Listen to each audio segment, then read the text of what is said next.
Apparently Bandai Namco didn't get the message, okay?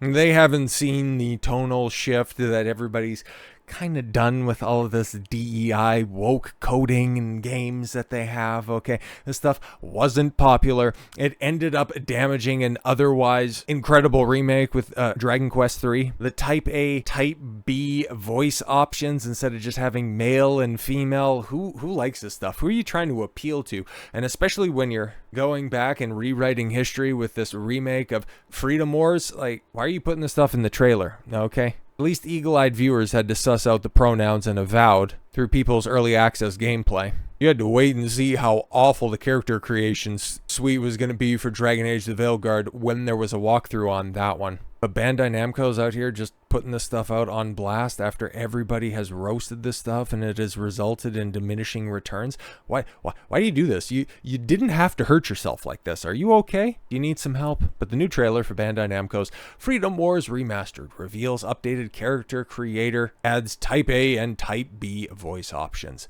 And a move that, that's as unnecessary as it is eye-rolling. Clunky sentence. The latest trailer for Bandai Namco's Freedom Wars Remastered has revealed that rather than the usual male-female binary, the remaster will instead have players create their character according to body types. Developed by Sonic Lost World and Dragon Ball Xenoverse 2 studio Dimps. I don't think Lost World was one of the good ones, but I know Xenoverse was pretty decent. Not a scratch on Kakarot or, Fighter Z, anyways, but and featuring gameplay akin to Monster Hunter and God Eater. Okay, the story of Freedom Wars centers on a dystopian future where humanity is not only on the verge of going extinct, but those who remain have found themselves locked within sprawling, surveillance-heavy prison cities known as panopticons. Okay, almost all of them being sentenced within for a crime of simply being born. Also pre-crime. So very, very interesting premise for sure. In order to shave time off their million-year prison sentences, these sinners are required to submit themselves to state servitude, which is funny why you have all of this political rhetoric in your game, huh? It often takes the form of life and death combat against abductors, a robot race of creatures who are known to prey upon humans. Enter the player via a custom character, and they will take up arms and fight alongside their fellow sinners in hopes of one day earning their freedom. Originally released in 2014 for the PS Vita. That's where I seen this game before. I was trying to pinpoint it. It's like PS2? No, PS Vita. A good console that was done extremely dirty by Sony. Anyways, and going on to become one of its more popular titles, Freedom Wars Remastered was announced by Dimps in September of 2024, with the development confirming that the game would feature a slew of upgrades, including better visuals, presented in 4K with 60 FPS. Well, that should be standard at this point in time. Not the 4K. Very few people actually game at 4K, but the prioritization of 60 FPS. Like if you're doing an action game, hell, I would say if you're doing any game, like 60 should be the bare minimum. Brand new weapon crafting system and a cooperative multiplayer mode. Cool. Unfortunately, one of those upgrades also appears to be the addition of inclusive language to the game's character creator. Of course it does.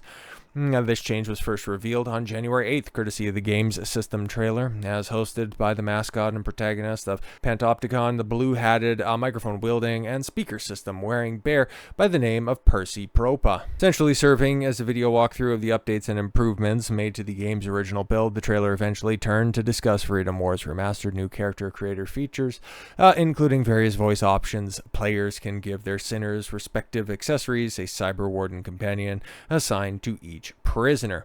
And though Percy himself never brings explicit attention to the fact during this portion of the presentation, the gameplay capture video shown behind him reveals 8 total voice options available for the accessories are evenly split between Type A and Type B categories. Yeah, it's probably not explicitly referenced, so when it gets translated to other countries that don't adhere to this nonsense, it could just be easily dubbed over for places that haven't lost their collective minds. Interestingly, yes, the original release, it was no mention of Type A or Type B voices in the section. The character creator actually featured 0 references to gender. Yeah, exactly. You had Type 1, Type 2, Type 3, Type 4, Type 5, Type 6, which, yeah, when it comes to character creations, pretty familiar with that. Okay, you have You have your high-pitched voice, and it didn't need to have designations, okay? You could hear it, and you could go ahead and make your choice based on whatever you thought fit best for the character that you wanted to play. Like, if you wanted to make some femboy, go for it, man. Wanted to make some big, hulking, googly-eyed Bertha type with a deep-ass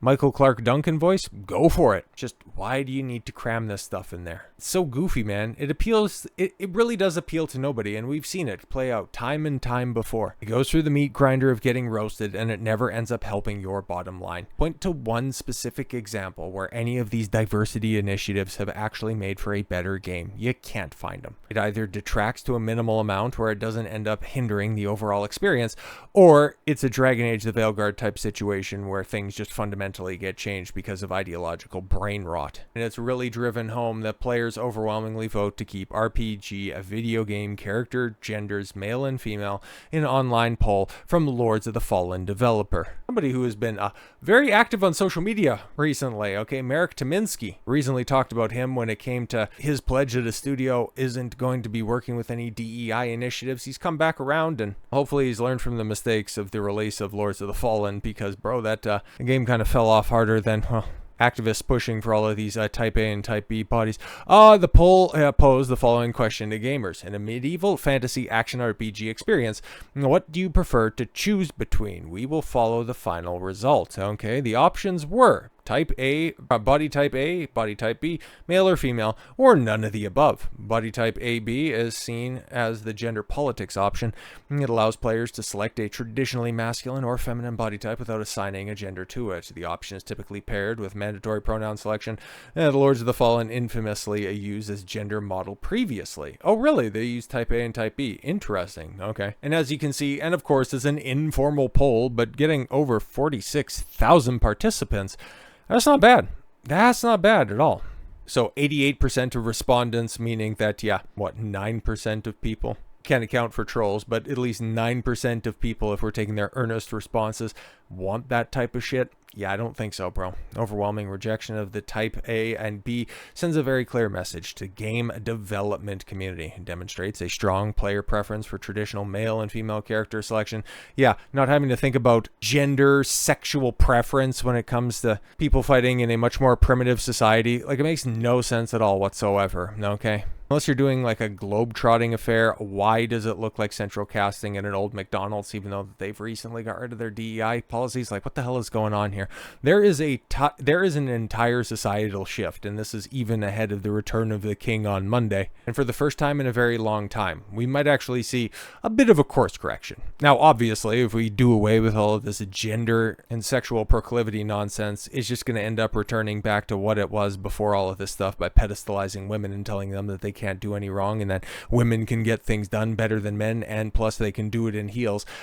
I'm not advocating for a return to that, nor do I really think that it's better, because every time that I see some flame out male athlete go over and show the girls what's what and take up a couple of podium spots, it's like, ha, you voted for all of this stuff, you get what you deserve. I do like to see some of that, just a little schadenfreude every once in a while, because who are the ones that overwhelmingly vote for that crap?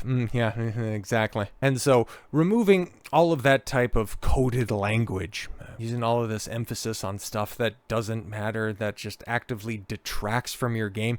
Indie studios, okay, none of the big studios, they can go ahead and start to peel that stuff back, show the bigger guys in the industry exactly what gamers actually want, because I don't think any of those decisions were in Black Myth Wukong. They weren't in Pal World. When Helldiver started to flirt with that type of stuff, you could see them drop off the face of the earth. You don't need to go full on Gooner like you had with The Last Descendant. There's a nice happy medium that you can reach. Marvel Rivals has showed you right there where you could have attractive characters and how popular that is. So I'm not saying I want titties and asses hanging out when I'm fighting dragons. Absolutely not. I'm one of those people that think that Tifa's redesign not only makes logical sense in the remake trilogy, aside of that goofy arm gimmick, I think it makes, even the goofy arm gimmick makes a lot more sense, because because at the end of the day, she is a woman physically weaker than a man. I know, right? Oh my god! She's going to need the additional bracing to actually make a dent into the monsters that they're logically fighting.